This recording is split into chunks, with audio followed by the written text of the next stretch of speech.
This is an exercise in Adobe Photoshop to show you a little used, little known technique to place team photos in a template so that you don't have to do them one off.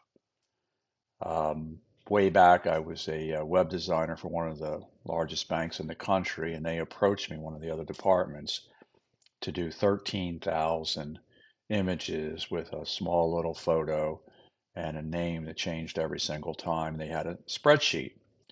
They told me it would take them 4 to 6 months to complete, so I gave it a try using this technique that I'm about to show you, and I was able to complete it in about 5 hours, and everybody was happy.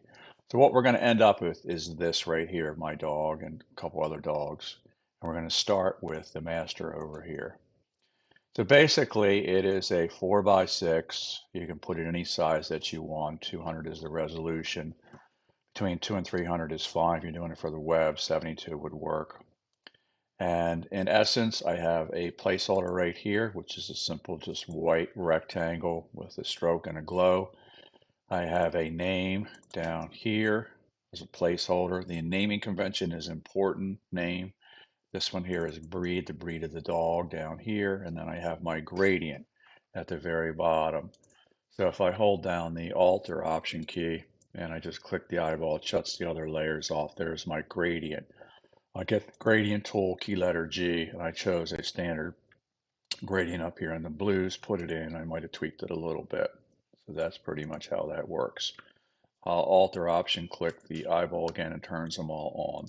The idea is to use an Excel document with the name of the dog, the breed of the dog, and a file, a picture of the dog, and then convert that Excel document into a simple text file that gets pulled into Photoshop. So here's how it works.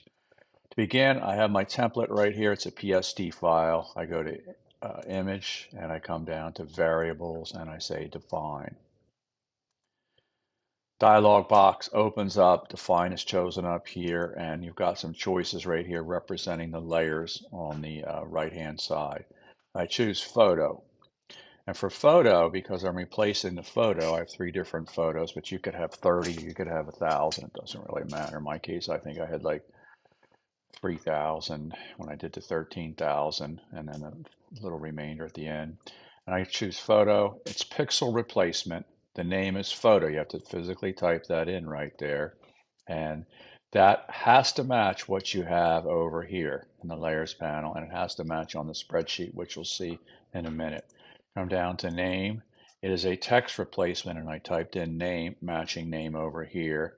Come down to the third one, breed, same thing, text replacement, breed, matches breed. You don't have to do anything with your background. Once you have those variables in and you've defined those variables in Photoshop, you simply say next. And here it gives you a preview because I have the preview button checked. If I turn it off, the preview disappears. Gives you an idea of what's going to happen, but you have to connect it. You have to connect it with the Excel document. So I come over to Excel and I have the header, photo, name, and breed, all lowercase, it's case sensitive. And underneath the photo, I put the name of the image, Huck01, Django01, Penny03. This is my dog, my former dog, and a friend's dog over here, my photos. And the names of the dogs and the breeds of the dogs right here, exactly how I want them to appear.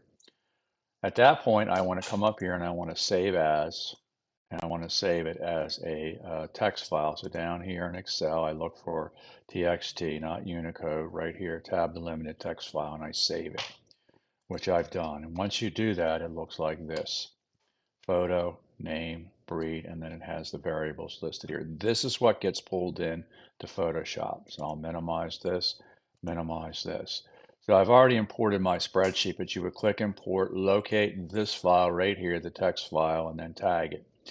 Then you could preview it if you want, and then you would just say apply, and then OK. Now nothing happens at this point. You don't have your 3, in my case, or 32 members of the team. You have to do one additional important step, which is to come up here and go to File, come down to Export right here, and you're going to export the data sets as files. right there. File, export, data sets as files. It's going to say, where do you want to put them? You're going to choose, select the folder. I put them in the folder that all these images are in. You can leave everything else just like it is and say, okay. It'll conglomerate or concatenate or whatever it's called to put them all together. And you can come in here and now you will see if I come back over to here, there's my data set one. There's Huck. I'll come back over to the next one. Here's Django. And the next one, the third one, I only have three, is Penny right there. So it's a really nice thing to know about because if you have a bunch of teams, I've worked with people that are responsible for Little League and they might have, I don't know, 10 teams and they shoot pictures. They need to pull all the players into the one template. This is the way to go. You can't beat it. That's it for right now. Thank you.